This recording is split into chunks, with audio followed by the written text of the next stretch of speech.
स्वागत है आप सभी का अपनो एजुकेशन यूट्यूब चैनल पर। आज के इस क्लास में हम लोग क्लास 10th का सामाजिक विज्ञान का पहला चैप्टर भूगोल का पहला चैप्टर भारत संसाधन एवं उपयोग करने वाले हैं। इसमें हम लोग क्या क्या आज पढ़ेंगे तो सबसे पहला चीज़ पढ़ेंगे संसाधन क्या है एवं इसका महत्व क्या है, संसाधन के प्रकार, संसाधन नियोजन, संसाधन के संरक्षण, सतत विकास की अवधारणा, सतत विकास के लिए किए गए प्रयास, प्रथम पृथ्वी सम्मेलन क्या होता है। तो ये सभी चीज़ों के बारे में आज जानकारी लेने वाले हैं। ये सभी एग्जाम पॉइंट ऑफ व्यू से बहुत इंपॉर्टेंट क्वेश्चन है। इतना ही आप यदि संसाधन से पढ़ के जाते हैं तो आपका क्वेश्चन बेहतर रूप से वहाँ पर बन पाएगा। तो चलिए वीडियो को स्टार्ट करते हैं।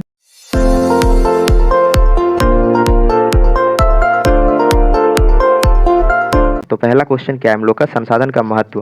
संसाधन होता क्या है, तो हमारे जीवन में जितने भी वस्तु उपयोग में लाई जाती है वो सभी वस्तुएं संसाधन कहलाती है। आप अपने जीवन में अनेक वस्तुओं को उपयोग करते हैं और वही उपयोग में आने वाली वस्तुएं क्या कहलाती है, संसाधन। ये बहुत अच्छा डेफिनेशन है संसाधन का। संसाधन भौतिक और जैविक दोनों हो सकते हैं। भूमि, जल एवं खनिज भौतिक संसाधन है। मौन आवश्यकताओं की पूर्ति कर संसाधन बन जाते हैं। मतलब भूमि है, जल है, खनिज है, ये सभी कौन सा संसाधन कहलाएंगे, भौतिक संसाधन। वहीं दूसरी ओर वन्य जीव, जलीय जीव जैविक संसाधन के अंतर्गत आते हैं। तो वह भी मानव जीवन के लिए उपयोगी साबित होते हैं। तो जो भी मानव जीवन के लिए उपयोगी साबित होंगे वो क्या कहला जाएंगे, संसाधन कहला जाएंगे। तो नेक्स्ट क्वेश्चन क्या है हम लोग के सामने, संसाधन के प्रकार। तो संसाधन को हम लोग 4 प्रकार से बांटते हैं। पहला है उत्पत्ति के आधार पे, दूसरा उपयोगिता के आधार पे, तीसरा स्वामित्व के आधार पे और चौथा है विकास की स्थिति के आधार पे। तो एक एक करके हम लोग सभी को देखेंगे। तो उत्पत्ति के आधार पे जो संसाधन के प्रकार है उसको देख लेते हैं पहले।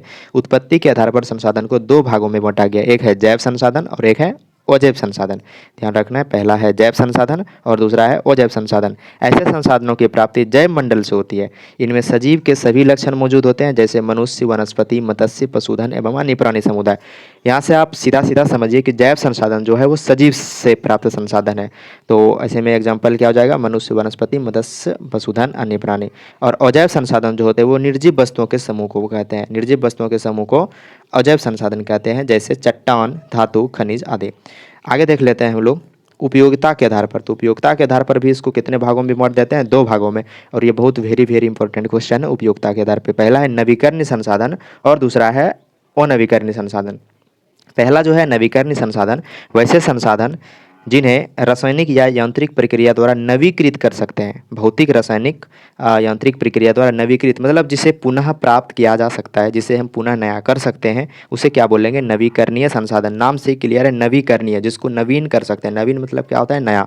तो नवीकरणीय संसाधन मतलब जिसको नया कर सकते हैं, जैसे सौर ऊर्जा, पवन ऊर्जा, जल विद्युत ऊर्जा, वन एवं वन्य प्राणी संसाधन। ये सभी हम लोग के सामने प्रतिदिन उपलब्ध है। यदि एक बार खर्च भी हो गया तो फिर ये दूसरे दिन मिल सकता है। तो इसे क्या बोलेंगे हम लोग, नवीकरणीय संसाधन। और यदि अगला देखें तो अनवीकरणीय संसाधन में क्या आ जाएगा, ऐसे संसाधनों का विकास लंबी अवधि में जटिल प्रक्रियाओं द्वारा होता है। इस प्रक्रिया को पूरा होने में लाखों वर्ष लग जाते हैं, जैसे कि जीवाश्म ईंधन। जीवाश्म ईंधन में हम लोग किसको किसको जोड़ते हैं, जितने भी खनिज है वो सभी जीवाश्म ईंधन में आते हैं, जैसे पेट्रोल, डीजल, कोयला, ये सभी प्रकार के जो खनिज हैं ये सब किस में आते हैं, जीवाश्म ईंधन में आते हैं। तो जीवाश्म ईंधन कौन से संसाधन में आ जाएंगे, अनवीकरणीय संसाधन। क्योंकि यदि ये एक बार खपत हो गया, इसका एक बार समाप्ति हो गई तो ये फिर से होने में लाखों वर्ष लग जाते हैं, इसकी प्रक्रिया होती है। तो इसीलिए इसको अनवीकरणीय संसाधन कहते हैं। इसीलिए हम लोग को बोला जाता है कि नवीकरणीय संसाधन का ज़्यादा उपयोग करना चाहिए और अनवीकरणीय संसाधन का विरोहन करने से बचना चाहिए। आगे देखेंगे इस क्वेश्चन को हम लोग। आगे है स्वामित्व के आधार पर। स्वामित्व के आधार पर कितने भागों में बांटा जाता है, तो कहीं कहीं आपको 3 भागों में मिलेगा और कहीं कहीं 4 भागों में मिलेगा। तो हम लोग देख लेते हैं क्या है। पहला है इसमें व्यक्तिगत संसाधन, दूसरा है सामुदायिक संसाधन, तीसरा क्या है, राष्ट्रीय संसाधन और चौथा है अंतर्राष्ट्रीय संसाधन। कहीं कहीं ये दोनों को एक में ही कॉम्बाइन कर लिया जाता है तो हो जाता है वो राष्ट्रीय संसाधन या अंतर्राष्ट्रीय संसाधन। तो चारों को हम लोग देख लेते हैं कि करके क्या होता है ये।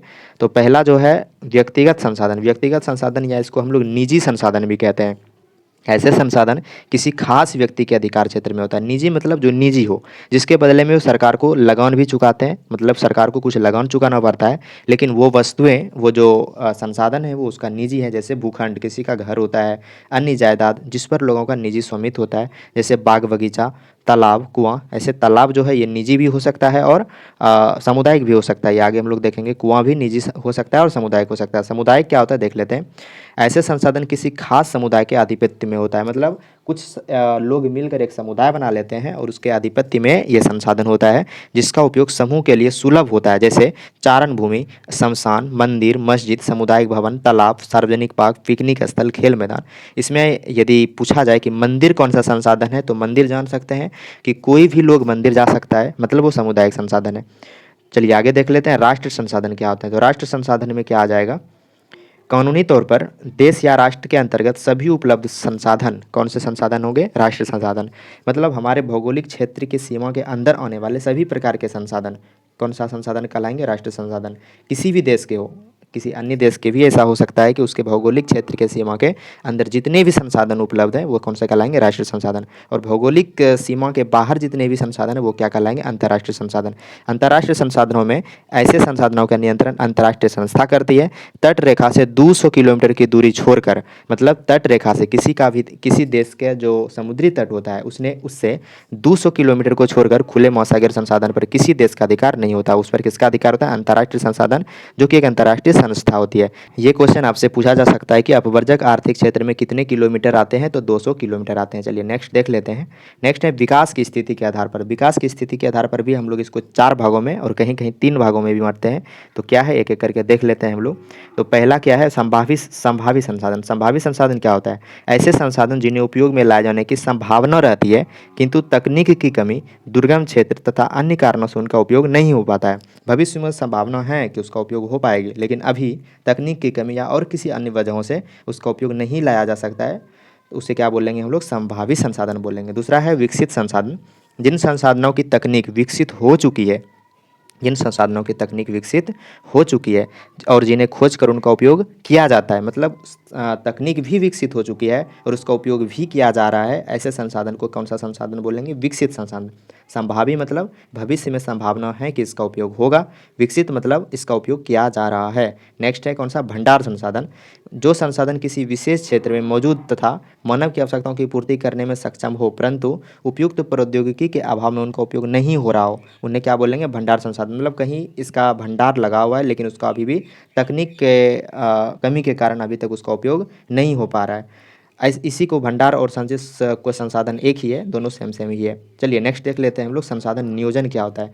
संसाधनों का विवेकपूर्ण उपयोगी संसाधन नियोजन कहलाता है। बहुत बार ये 2 नंबर में पूछा जा चुका है। संसाधनों के विवेकपूर्ण दोहन हेतु सर्वमान्य रणनीति तैयार करना संसाधन नियोजन की प्रथम प्राथमिकता है। मतलब संसाधन का विदोहन कैसे नहीं हो, इसकी एक रणनीति तैयार होनी चाहिए, क्योंकि यदि संसाधन का विदोहन ऐसे ही होता रहे तो जो नवीकरणीय संसाधन है वो बहुत जल्दी खत्म हो जाएगा, और यदि वो खत्म हो गया तो उसको बनने में लाखों वर्ष लग जाएंगे।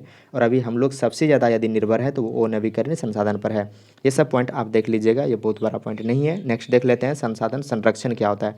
तो संसाधन संरक्षण क्या है, संसाधन नियोजन ही संसाधन संरक्षण कहलाता है। संसाधनों का नियोजन एवं विवेकपूर्ण उपयोग ही संसाधनों का क्या कहलाएगा, संरक्षण।